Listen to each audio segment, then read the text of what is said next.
अस्सलामुअलैकुम फ्रेंड्स, आप मेरे चैनल पर पहली बार आए हैं तो मेरे चैनल को सब्सक्राइब करें, लाइक शेयर और कमेंट करें। सब्सक्राइब करके प्लीज़ मुझे सपोर्ट करें और बेल आइकन का बटन दबाना ना भूलें ताकि आने वाली हर वीडियो की नोटिफिकेशन आप तक मिल सके।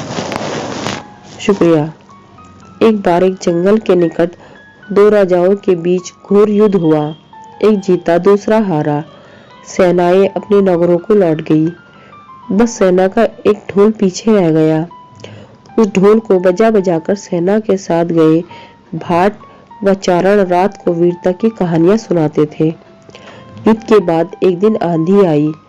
आंधी के जोर में वह ढोल लुढ़कता लुढ़कता एक सूखे पेड़ के पास जाकर टिक गया। उस पेड़ की सूखी टहनियां ढोल के इस तरह से साथ सड़ गई कि वह तेज हवा के चलते ही ढोल पर टकरा जाती थी और ढमाढम की गूंजामान आवाज होती। एक सियार इस क्षेत्र में घूमता था। उसने ढोल की आवाज सुनी। वह बड़ा भयभीत हुआ। ऐसी अजीब आवाज बोलते पहले उसने किसी जानवर को नहीं सुना था। वह सोचने लगा, ये कैसा जानवर है जो ऐसी जोरदार बोली बोलता है, ढमाढम ढमाढम। सियार छिपकर ढोल को देखता रहा, यह जानने के लिए कि यह जीव उड़ने वाला है या चार टांगों पर दौड़ने वाला। एक दिन सियार झाड़ी के पीछे छुपकर ढोल पर नजर रखे था। तभी पेड़ से नीचे उतरती हुई एक गिलहरी कूदकर ढोल पर उतरी। हल्की सी ढम की आवाज भी हुई। गिलहरी ढोल पर बैठी दाना कुतरती रही। सियार बड़बड़ाया, ओह, तो यह कोई हिंसक जीव नहीं है, मुझे भी नहीं डरना चाहिए। सियार फूंक फूंक कर कदम रखता ढोल के निकट गया। उसे सूंघा ढोल का, उसे ना कहीं सिर नजर आया ना पैर। तभी हवा के झोंके से टहनियां ढोल से टकराई। ढम की आवाज हुई और सियार उछलकर पीछे जा गिरा।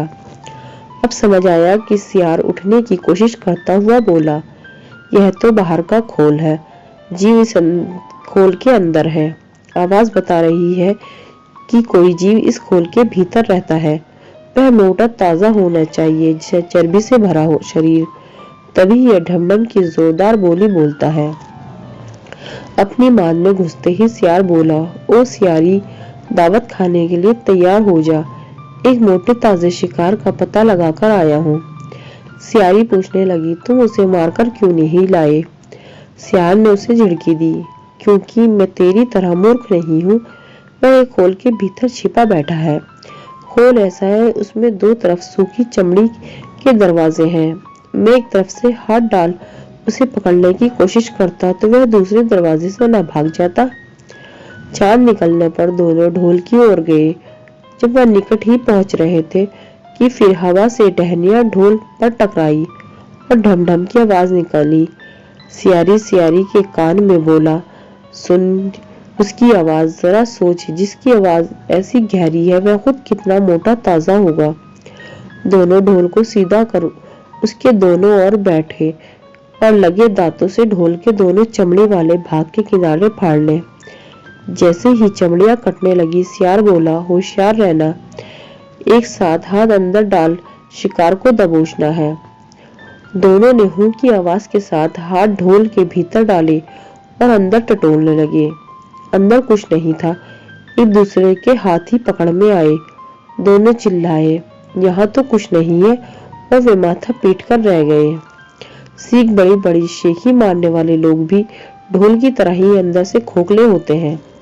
ये कहानी सुनाने के बाद पिगलक ने कहा, भाई मैं क्या करूं जब तेरा मेरा पूरा परिवार और सभी साथी भयभीत होकर भागने पर तुले हैं, तो अकेला मैं ही कैसे धैर्य से रह सकता हूँ।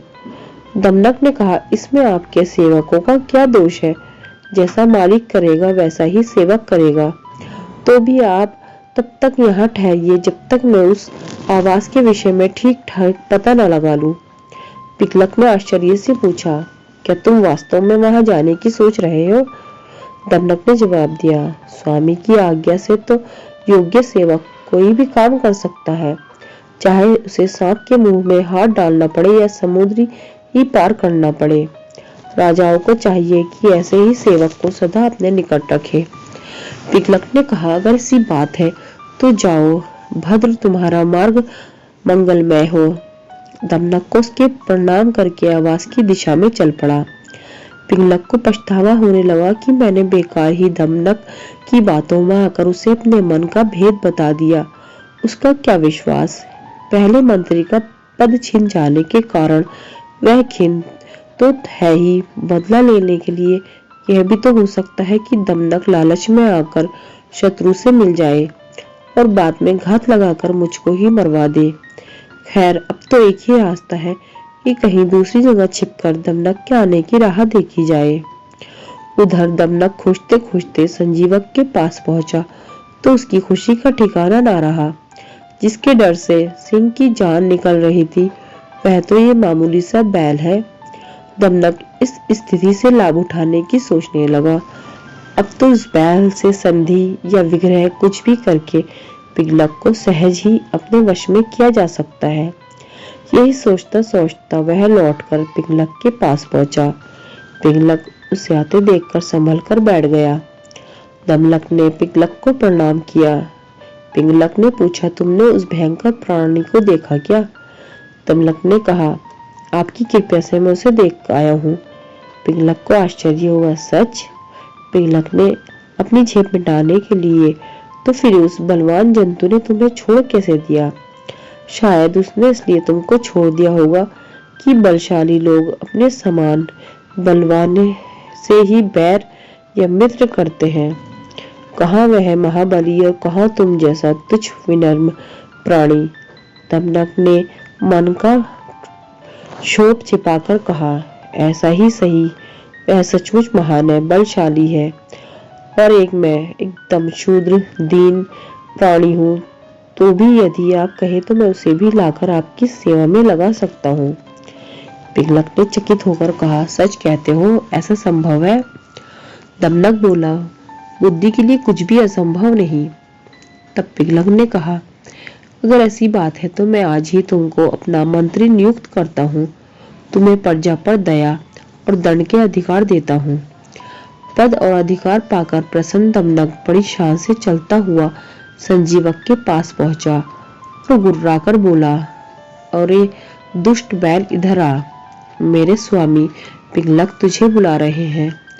इस प्रकार निशंक होकर डकराने गरजने की तुझे हिम्मत कैसे हुई? संजीवक ने पूछा, ये पिंगलक कौन है भाई? दमनक ने जवाब दिया, अरे तू क्या वनराज सिंह पिंगलक को नहीं जानता? अभी तुझे पता चल जाएगा। वह देख, बरगद के पेड़ के नीचे अपने परिवार के साथ जो सिंह बैठा है, वही हमारे स्वामी पिंगलक है। यह सुनकर संजीवक की कपकपी छूट गई। वह कातर स्वर में बोला, भाई तुम तो चतुर सुजान लगते हो, अपने स्वामी से मुझे माफ करवा दो तो मैं अभी तुम्हारे साथ चल सकता हूँ। दमनक ने कहा, बात तो ठीक है तुम्हारी, अच्छा ठहरो, मैं अभी स्वामी से पूछ कर आता हूँ। वह पिंगलक के पास जाकर बोला, स्वामी कोई मामूली जंतु नहीं है, वह तो भगवान शंकर का वाहन वृषभ है। मेरे पूछने पर उसने बताया है कि भगवान शंकर के आदेश से वह नित्य यहाँ आकर यमुना तट पर हरी हरी घास चरता है और वन में घूमा करता है। पिंगलक भयभीत होकर बोला, यह सच ही होगा, क्योंकि भगवान की कृपा से बिना घास चरने वाली यह प्राणी सर्पों से भरे वन में इस तरह से डकारता हुआ निर्भय विचरण नहीं कर सकता। खैर यह बता कि अब क्या कहता है? दमनक बोला, मैंने उससे कह दिया है कि यह वन भगवती दुर्गा के वाहन मेरे स्वामी पिंगलक सिंह के अधिकार में है, इसलिए उनके पास चलकर भाईचारे के साथ रहते हुए इस वन में सुख से चरो। मेरी बात सुनकर उसने अपनी मित्रता की याचना की है। पिंगलक बहुत खुश हुआ। वह प्रशंसा करते हुए बोला, मंत्रीवर तुम धन्य हो, मैंने उसको अभेदान दिया, लेकिन तुम मुझे भी उससे अभेदान दिलाकर मेरे पास ले आओ। दमनक अपनी बुद्धि और भाग्य पर इतराता हुआ फिर संजीवक के पास पहुंचा। बोला, मित्र, मेरे स्वामी ने तुम्हें अभेदान दे दिया, अब तुम निडर होकर मेरे साथ चलो, किंतु याद रहे कि राजा का साथ और कृपया पाने के बाद भी तुम हमसे उचित व्यवहार ही करना, कभी घमंड में आकर मनचाहा आचरण न कर बैठना। मैं समयानुकूल ही शासन करूंगा। मंत्री के पद पर तुम्हारे रहने से हम दोनों को राज्य लक्ष्मी का सुख मिलेगा। जो व्यक्ति अहंकार के कारण उत्तम, मध्य और अधम व्यक्तियों का उचित सम्मान नहीं करते, वह राजा का सम्मान पाने के बाद भी दंतिल की तरह दुख भोगते हैं। संजीवक ने पूछा, ये दंतिल कौन था? दमनक कथा सुनाने लगा। फ्रेंड्स, आपको मेरी कहानी पसंद आई है तो मेरे चैनल को सब्सक्राइब करें। प्लीज सब्सक्राइब करके मुझे सपोर्ट करें। शुक्रिया। अल्लाह हाफिज।